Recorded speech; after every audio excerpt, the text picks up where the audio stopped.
Hi, I'm Suneera Madhani, and I'm a mom of two, a daughter of an immigrant, and an unlikely entrepreneur who went from scaling an idea to $1 billion business.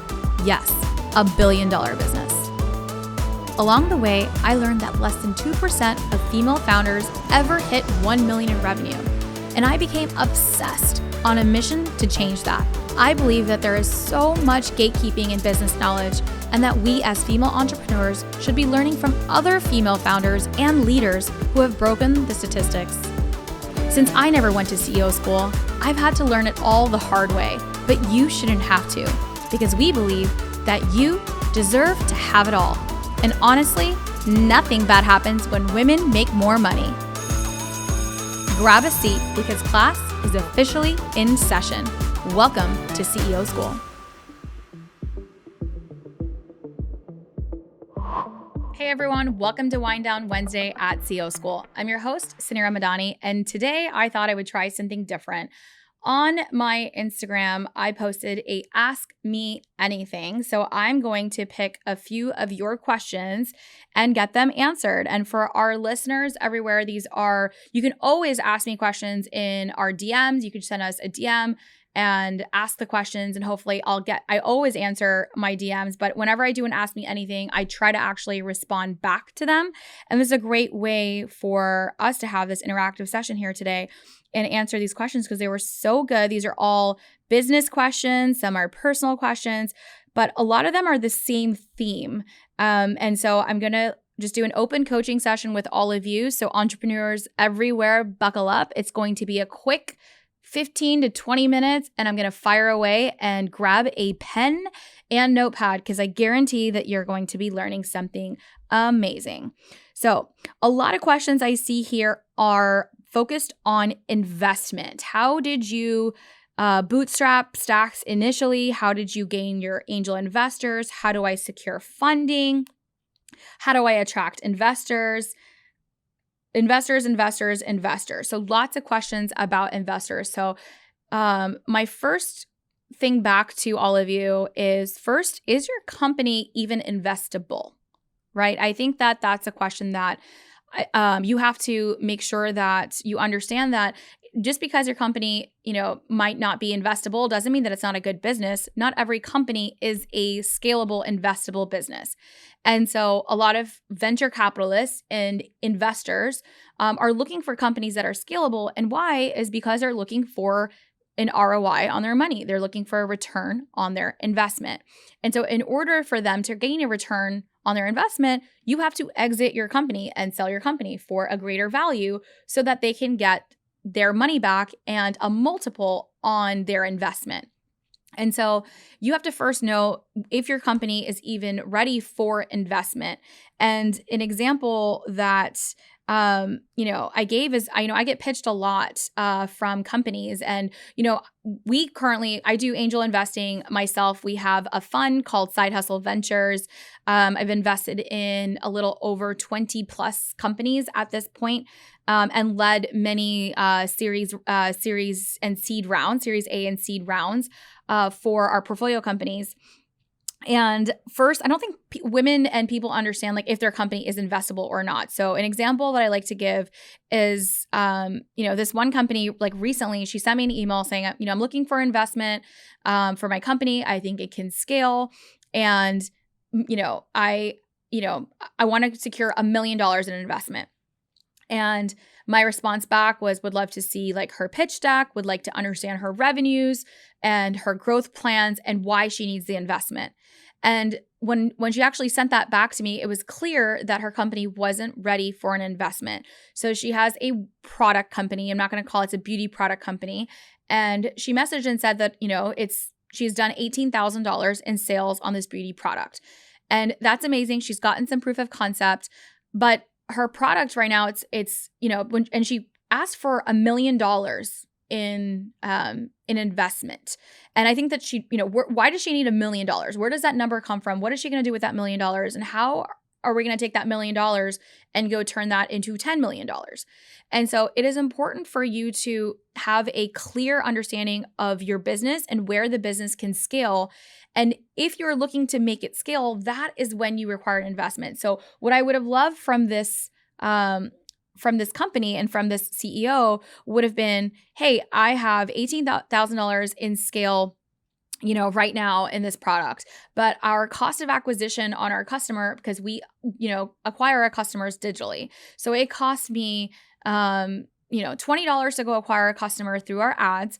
And, our average cart size is $120. So for every $20 that I spend, I'm able to get back $120 from my customer.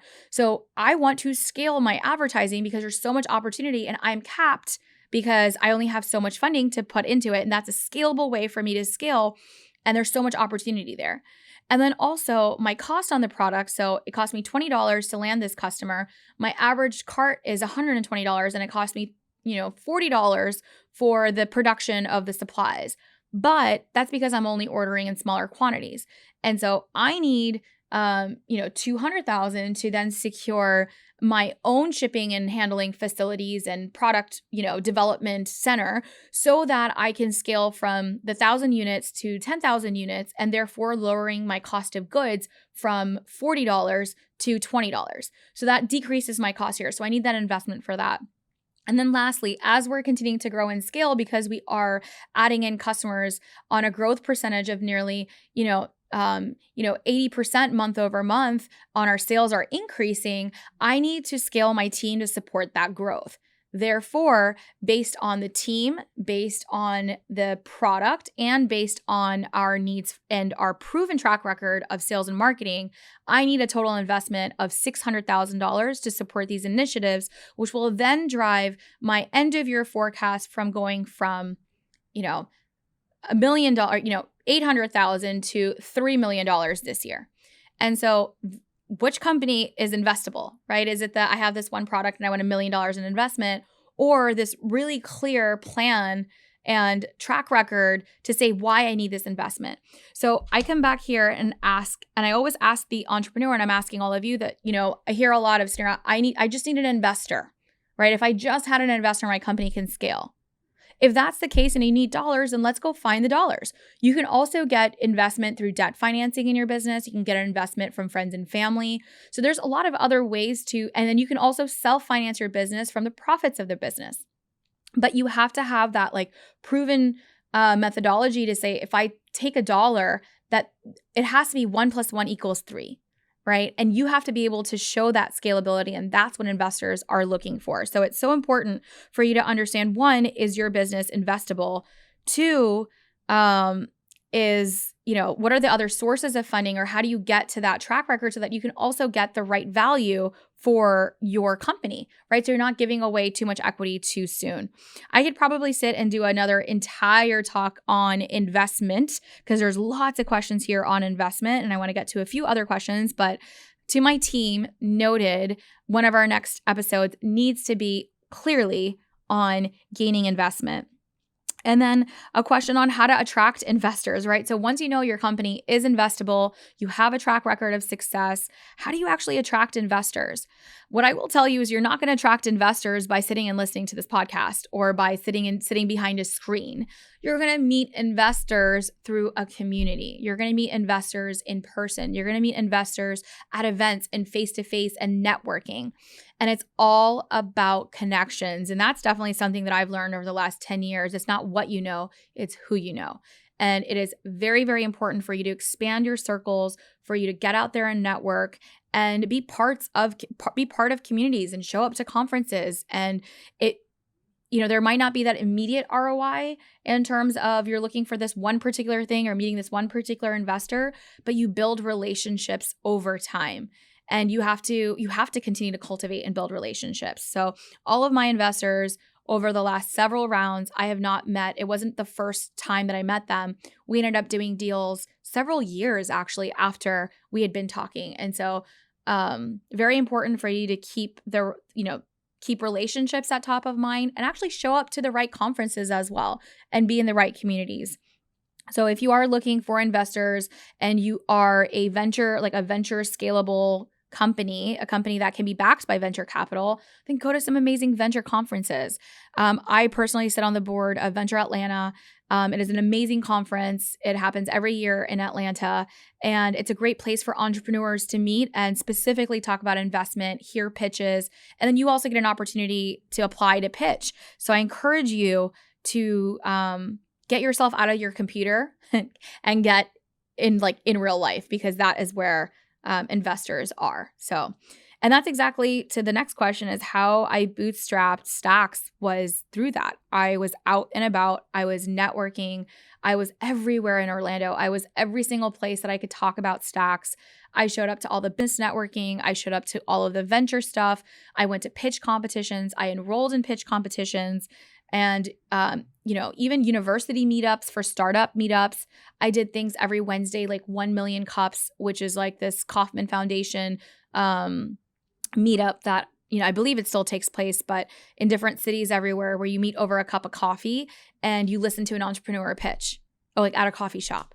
And so I went and listened to so many entrepreneurs pitch, even when I wasn't pitching, because I wanted to hear their pitches and learn from their pitches. And so you've got to put yourself in the right place. And that's truly, really important. Another question that you guys are asking on the Ask Me Anything is, how do you stay motivated? You do so much.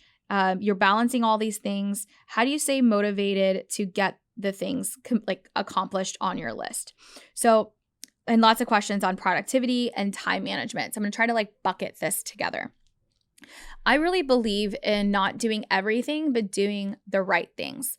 When I first got started in entrepreneurship, one of our big core values at the company was getting shit done. We always had to get shit done, and it's super important to get shit done. However, over time, we switched that core value from getting shit done to getting the right stuff done. And it's not about just getting all the stuff done. It's getting the right things done. And that's even part of CEO School and even our journal. Every single day, I ask you to write your needle movers. So you want to focus on the things that move the needle for you, for your business, or things that are important to you. And I'm going to link our 3-bucket principle podcast here in the show notes. But this is my philosophy in life is, you have seasons of it. And you get to pick 3 things that you want to add to your plate this season. And for me, my 3 are Stacks, my family, and CEO School. And therefore, I have to say no to everything else that isn't that. And there's so many opportunities that come. There's so many things that happen. But how I stay consistent and productive is actually by saying no to the things that don't move the needle for me in one of those 3 buckets. I encourage you guys to think about what are the 3 most important things in this season for you today. And the reason why I say it's in seasons is because it changes, right? Next season, it could be something else, and it's allowed to change. We're fluid humans. We're multidimensional. We're allowed to be multi-passionate. And so in this season, I want you to think about the 3 things that you're going to stay focused on and say no to everything else that isn't that. And then within your buckets, it's important for you to get the right stuff done, right? It's not about doing everything. It's about doing the right things. And when you're doing the right things, the needle moves faster for you. And that is how you're able to have this work-life integration. I don't believe in work-life balance. I want it to all be integrated, where I am spending time in all 3 of my buckets weekly. And that's how I balance my time, is I know where my dedicated time is for Stacks, and I'm committed to moving the needle in the right areas. And I'm committed to making sure that my bucket isn't so overfilled at Stacks that I can't fill my bucket for myself or for my family or for my impact. And so it's important for you to know what things are important, say no to the things that are not, and then over a week's perspective, right, say, how am I actually balancing my time? So for example, I'm leaving for a conference. I'm literally going to be gone 4 days West Coast, and that's a long time, right? Then I'm going to give all my bucket to Stacks. But I have to ensure that the rest of the time I'm filling for my family. So my family is actually going to come up and meet me at the end of the conference. And then we're going to have an incredible weekend together. And that is how I'm able to fill 100% of that bucket in the time that I have. And for CO school, the reason I batch and I batch these episodes is because this is important to me, but some weeks I can't fit it in to do a weekly show. And so I'm able to carve out the time to dedicate to fill this bucket in the right manner. And so that is how I get all the things done.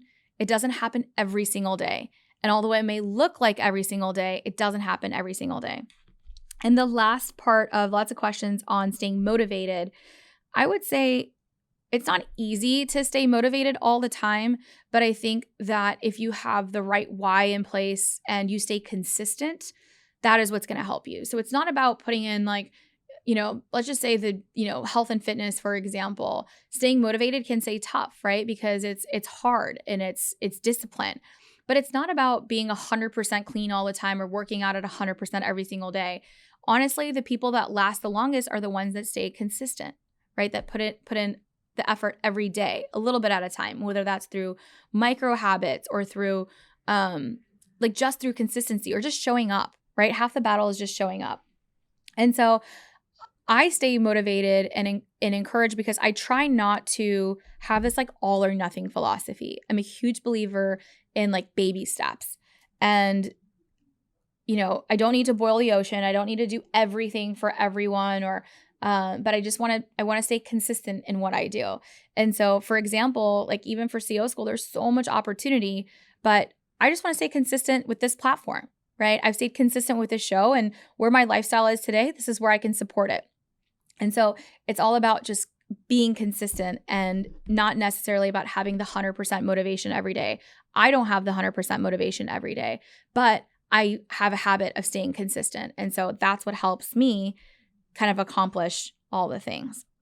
All right, let's switch over gears to another theme that I see on these questions on Ask Me Anything is mom guilt. So many questions on motherhood and mom guilt, worry that my business is meaningless if I don't spend time with my kids. Oh my goodness.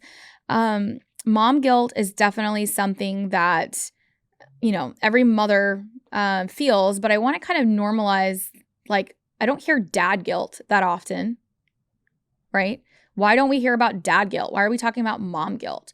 And I do agree that it is hard for us as mothers. I'm sure it is hard for other fathers out there. I'm sure fathers also want to spend time with their kids. But I think that if your motivation is, I think making your kids part of your motivation is what helps me kind of not think about the mom guilt. And also having balanced time. So having a career does not need to mean that you never see your kids. Having a career or having a successful business doesn't mean that you're never home or that you're not a good mother, right? We have to separate out having a career or a business from being a mother, first and foremost, right? I can be a mother and an incredible business owner. I can be a great mother and a great business owner. I can be an incredible entrepreneur and an incredible parent. Right? And it's that philosophy. It's not the or philosophy. It's the and philosophy. And I think that society, and it's not our fault as women that, our society has put us in this category. They've put us in a box to say we have to choose. And you don't have to choose. And I think the first step in overcoming mom guilt is to not give it power, right? Is to say, it's the and philosophy. I can have a career and be a great mother. And you have to truly believe that, right? If you don't actually believe that, then we're going to come back to you're going to always feel guilty. And then step number 2 is if you believe in the and, then there's tools to manage your time, right? I would say I'm an even more incredible entrepreneur after I became a mother because I became more efficient. I became more productive. I became more thoughtful. I became more focused about my time. And so I actually think it's a superpower. And I think that working parents in general are a superpower. So don't treat it as, as kryptonite. Treat it as a superpower.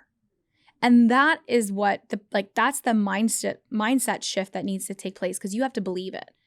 And then you could put the right tools around it, right? And I could be a great entrepreneur and a great mother. And here's how, right? I'm going to ensure that here's my boundaries.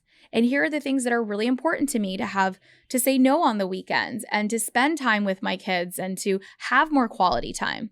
I will tell you that I feel like I spend more quality time with my kids than I'm a great mother. And I believe that in my core because I am a great mother. I spend such great time with my kids and I'm an incredible entrepreneur, right? And I'm an incredible podcast host and I'm an incredible wife. And it's the philosophy of and. And so that is how I personally overcame the mom guilt, as I never let that even be part of my narrative. And I hope this helps any woman out there or any dad out there, because I don't think sometimes dads have a voice in the dad guilt game as well. I encourage you to find those boundaries so that you can have the and. And also, it's on you, right? This is why I come back to like the needle movers, and I come back to like staying focused and doing the things that are like the most important things in your day and not everything, and saying no to other things so that you can say yes to your kids and to yourself and to your business. And so there are sacrifices that have to be made as an entrepreneur, but your family does not have to be one of them. I hope you enjoyed today's episode. We are out of time today. There's so many more incredible questions here that I want to answer, but I won't be able to get to them today. I want to let you back on your Wednesday. But if you enjoyed today's episode and you want to do more of these Ask Me Anythings, say hi, shoot me a DM, follow us on Instagram, and screenshot this episode and let me know that you want more of this or if you enjoyed today's episode. I appreciate all of you listening. We are growing the show so rapidly, and it's because of all of you out there that have listened from day one. And I really appreciate your listenership. I really appreciate our dialogue every day. I appreciate our dialogue on and offline. And I just want to say thank you. And I want to invite you further into the community of CEO School. If you love this show, come join us inside of our membership area. Come join us inside of the club, the boardroom, in one of the courses. Wherever you are in your entrepreneurial journey, there is a beautiful, beautiful spot for you. So come check out CEO School programs, and I'd love to see you on and offline. Until next week at CEO School. Thank you for tuning into today's show. If you loved it, leave us a review. We are so proud to bring you authentic conversations, game changer expert guests, and valuable content on and offline.